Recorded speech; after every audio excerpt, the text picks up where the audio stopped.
Very much. The World Health Organization is warning that the coronavirus pandemic might actually be minor compared to future outbreaks. Listen to this. This pandemic has been very severe. It's spread around the world extremely quickly and has affected every corner of this planet. But this is not necessarily the big one.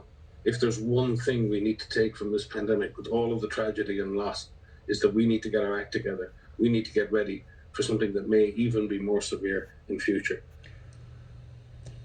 Joining me now is Fox News medical contributor and author of COVID, The Politics of Fear and the Power of Science, Dr. Marc Siegel.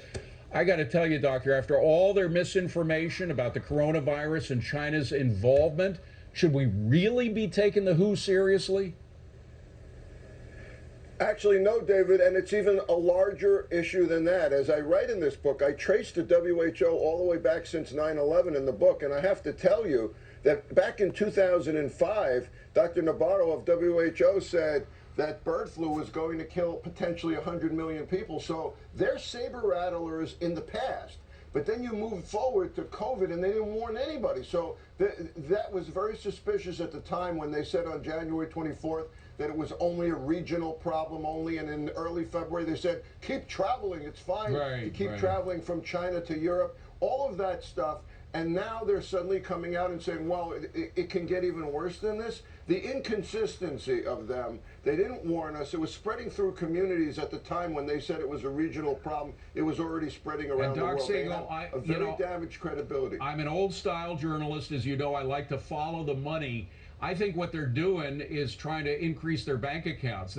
They see what happened with Operation Warp Speed for the first time, rather than an international group like the WHO in charge of one of these major distribution efforts of vaccines. It's the private sector. It was the Trump administration working with the private sector.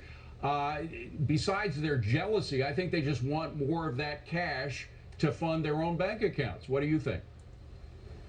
That's clearly a part of it. Look, President Trump clearly bloodied their nose, and now they're trying to pivot and reinvent themselves and pretend none of that happened and say that they're the grand saviors who've come to the rescue. And by the way, here's more saber rattling. The last thing the world needs to hear right now is that something's coming down the pike worse than this. I mean, this pandemic is pretty severe, and it's extremely disrespectful to it, how many people have been infected. Yeah, I agree with you. There's a financial incentive here. That's what there usually is. They're going to get our money back, but that's just a small part of it, right? And, Doctor, clearly you're right about that. We still don't know, and we have to get to the bottom of how this virus was released by the Chinese, don't we?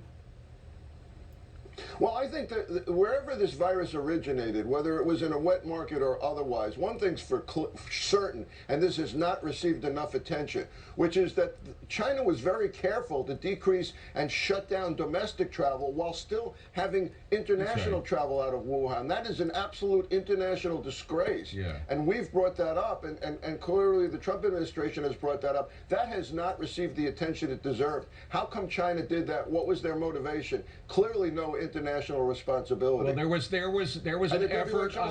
There was an effort on their part to spread it throughout the world when they were trying to contain it within China. There's no doubt about that at all. Dr. Siegel, very good stuff. Thank you very much. Appreciate it. Meanwhile.